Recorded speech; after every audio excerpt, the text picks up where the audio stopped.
حتى يتبين لهم أنه الحق. بسم الله الرحمن الرحيم. الحمد لله رب العالمين، وصلى الله على حبيبنا محمد النبي الأمي وعلى آله وأصحابه وسلم تسليما كثيرا. أيها الأحبة، الشكر ينجي من المهالك. كلنا وبخاصة في هذا العصر نسعى أن نحمي أنفسنا من المرض، من الشر، من الأذى. أخطار كثيرة تحيط بنا. كيف ننجو من هذه المهالك؟ كيف ننجو من الشر؟ كيف ننجو من الأذى؟ كيف ننجو من النقص المادي؟ كيف ننجو من المرض؟ إلى آخره. الحقيقة أنا لدي آية عظيمة أحببت أن أتذاكرها معكم في قصة سيدنا لوط عليه السلام. سيدنا لوط أنجاه الله من موت مؤكد.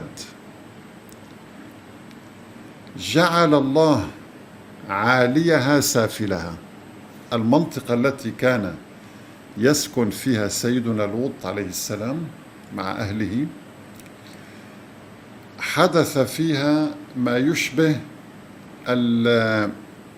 مجموعة من البراكين، ربما بركان، غطى هذه الأجساد التي كانت ترتكب نوعا عظيما من أنواع الفاحشة. ربما حدث خسف في تلك المنطقة وانهيارات أرضية أدت لدفنهم تحت التراب. ورأينا أيها الأحبة إحدى المدن الإيطالية التي تم اكتشافها قبل سنوات، حيث كانوا يرتكبون كل أنواع الشذوذ والفاحشة، فثار بركان بالقرب منهم، وكانوا يتمتعون بصحة جيدة وبحالة اقتصادية ورخاء وازدهار. فثار البركان بشكل مفاجئ ودفنوا تحت رماد البركان، وتحجرت أجسادهم عبر 2000 سنة تقريبا أو أكثر بقليل، ورأيناهم اليوم بالصور. سيدنا لوط كان لديه ميزة عظيمة جدا، أنه كان يشكر الله دائما. كان كثير الشكر، كان من الشاكرين. لذلك هذا الشكر كان سببا في أنه أنجي من هذا العذاب المحتم. الله تبارك وتعالى يقول في سورة القمر عن قوم لوط: إنا أرسلنا عليهم حاصبا، يعني حجارة بركانية ملتهبة. الحاصب أيها الأحبة هو الحجارة الصغيرة، قطع الحجارة الصغيرة. إنا أرسلنا عليهم حاصبا على قوم لوط إلا آل لوط نجيناهم بسحر، أي أنجاهم الله وقت الصبح. وقت السحر طبعا هو وقت الصبح أو قبيل الصبح بقليل. فعندما أنجاهم الله عز وجل كان من سيدنا لوط أنه شكر الله أكثر. طيب، ومن قبل كان يشكر الله.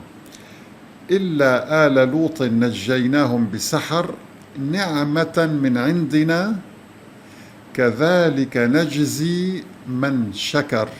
كذلك نجزي من شكر، يعني الشكر ينجيك من المشاكل والهموم والمهالك. نحن الآن أيها الأحبة في هذا العصر حقيقة أكثر شيء هي المخاوف من المستقبل. لا نعلم ما الذي سيحدث غدا في ظل الوباء الذي يضرب الأرض اليوم، تعطل الكثير من الأعمال، الماسونية العالمية، الحرب على الإسلام، الأشياء التي يسوقها الغرب لدفع الشباب للطغيان والفاحشة وحتى الانتحار. إذن أنت الآن بحاجة أن تنجو من هذه المهالك. ما هي الطريقة؟ الشكر، أن تقول الحمد لله. لذلك أحبتي في الله، عندما نفتح القرآن العظيم بعد أول آية بسم الله الرحمن الرحيم، ما هي الآية التي نقرأها؟ بعد أول آية من القرآن مباشرة نقول الحمد لله رب العالمين، كأن الله يريد أن يقول لك رسالة قوية هذه من الله عز وجل. كما أن الله افتتح كتابه بالحمد، إذا أنت ينبغي أن تفتتح أعمالك كلها بالحمد. فإذا أصابك أي مكروه قل الحمد لله، إذا أصابتك سراء قل الحمد لله، إذا جاءك رزق قل الحمد لله.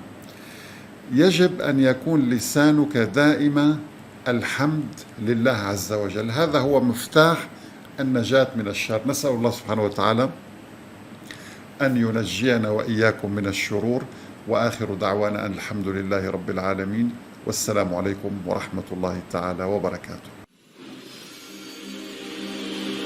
حتى يتبين لهم أنه الحق.